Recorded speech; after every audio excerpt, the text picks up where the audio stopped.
မင်္ဂလာပါခင်ဗျာဒီကနေ့မှာတော့ကျွန်တော်တို့တငယ်ချင်းနှစ်ယောက်စိတ်ဝင်စားစရာကောင်းတဲ့တောရဖုံကြီးကျောင်းတစ်ကျောင်းရောက်ရှိနေတာပဲဖြစ်ပါတယ်ဒီကျောင်းကြီးဟာဆိုလို့ရှိရင်လွန်ခဲ့တဲ့နှစ်ပေါင်းများစွာကယဟန်တန်ဃာတွေတရားကျင့်ကြံအားထုတ်ခဲ့တဲ့နေရာတစ်ခုလည်းဖြစ်တယ်လို့ဒေတာကန်တွေရဲ့ပြောစကားအရာနဲ့ကျွန်တော်သိခဲ့ရတယ်ပေါ့နော်ဒီတောရကျောင်းကြီးဟာဆိုလို့ရှိရင်ဗန်းစပန်မြို့နယ်တွေကဝက်ခေါ်တဲ့ချစ်လို့ခေါ်အမည်ရတဲ့တောရကျောင်းတစ်ကျောင်းလည်းဖြစ်တယ်ပေါ့နော်ဒီတော့အကြောင်းလေးရဆိုလို့ရှိရင်တောင်ထိပ်ပေါ်မှာတည်ရှိနေပြီးတော့တဘာဝတည့်ရိပ်ဝါးကြီးတင်နဲ့ဗုဒ္ဓဘာသာယဉ်ကျေးမှုတွေနဲ့ပေါင်းစပ်ထားတဲ့အေးချမ်းတဲ့နေရာတစ်ခုလည်းဖြစ်တယ်လို့ဖျားဖူးပြည်သူတွေရဲ့ပြောစကားအရနဲ့ကျွန်တော်တို့သိခဲ့ရတယ်ပေါ့နော်ဒါကြောင့်မို့လို့ကျွန်တော်တို့လည်းအလုံနားရက်ကလေးမှာအပန်းဖြေလာရင်းနဲ့လေးလာဖြစ်ခဲ့တယ်ပေါ့နော်ဒီလေးလာကြည့်တဲ့အခါမှာဘာတွေဒီတောင်မှာထူးခြားတာတွေ့ရလဲဆိုတော့အခုလိုပဲကမုံနွယ်ဝင်ပင်နေများစွာပေါက်ရောက်နေတာလည်းတွေ့ရတယ်ပေါ့နော်ကမုံအမျိုးအစားမှာပြောမပြတ်တဲ့လောက်များပြားတယ်ပေါ့နော်ကျွန်တော်သိတဲ့ကမုံမျိုးစားကိုမသိတဲ့ဟာတွေရောပေါ့နော်တော်တော်ပဲကမုံများတယ်ဗျ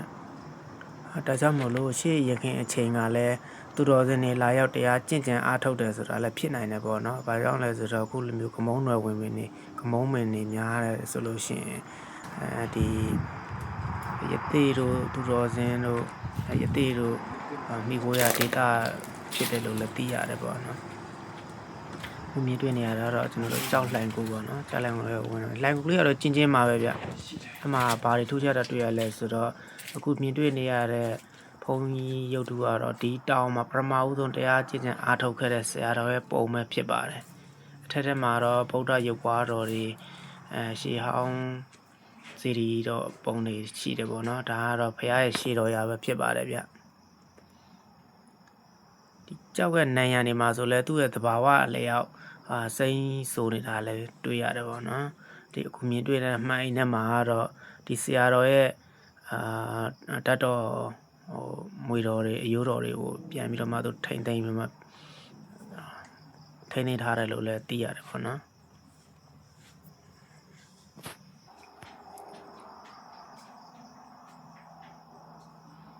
မှန်အိမ်ထဲမှာရှိနေတဲ့ဆရာတော်ကတော့ပထမဦးဆုံးဒီတောင်မှာတရားကျင့်စဉ်အားထုတ်ပြီးနေထိုင်သွားခဲ့တဲ့ဆရာတော်ရဲ့ပုံတူလည်းဖြစ်တယ်ဗျ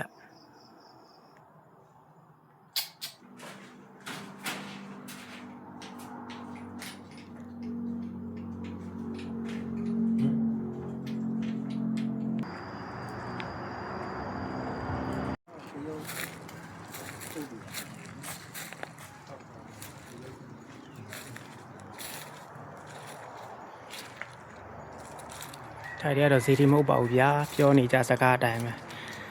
အုတ်ဂူတွေပဲဖြစ်ပါတယ်ဗျာဖုံးကြောင်ရှိရင်တင်ချိုင်းရှိပါတယ်ဗျာအုတ်ဂူရှိပါတယ်အုတ်ဂူနဲ့အဟိုးဘက်ကဟာဒီဘက်မှာလည်းတစ်ပတ်လဲပါနော်ဘယ်နေရာမှာပဲဖုံးကြောင်ဆောက်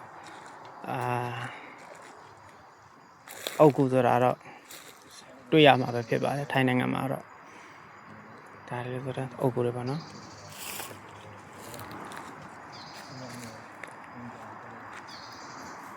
ဒီနိုင်ငံမှာတော့ဖုံးကြောင်းနဲ့တင်ချိုင်းနဲ့ခွဲခြားလို့မရဘူးပေါ့နော်တက်လက်စီနေရာတိုင်းမှာဒီလိုမျိုးပဲနီးကပ်ထားတာပေါ့နော်ကျောင်းမှာရှိုးပြီးရင်ဒီလိုပဲကျောင်းမှာပဲအယိုးအုပ်ကိုပြန်တည်တယ်ပေါ့နော်အဲ့လိုမျိုးပဲသူတို့တွေအဲ့ဒါတော့ကျွန်တော်တို့မြန်မာနိုင်ငံနဲ့မတူတဲ့ခွဲခြားနာချက်ပေါ့နော်ဗုဒ္ဓဘာသာရင်တူပေမဲ့ထေရဝါဒနဲ့မဟာယာနနဲ့ကွဲပြားသွားတာပဲဖြစ်ရမှာပေါ့နော်ဒါဘာသာရေးလည်းကိုယ်လည်းထိတဲ့ဝင်များများဆဆမသိဘူးပေါ့နော်ဘာကြောင့်ဒီလိုမျိုးလောက်ရလဲဒီလိုမျိုးဖြစ်တာလဲဆိုတာတော့သိတဲ့သူတွေဖြေးသွားပြီပါဗျာရှေးလူကြီးတွေဒါတော့အတက်လန်းပေါ့နော်အပေါ်ရဲ့ဖျားစီတည်ထားတဲ့နေရာကိုတက်တာလဲ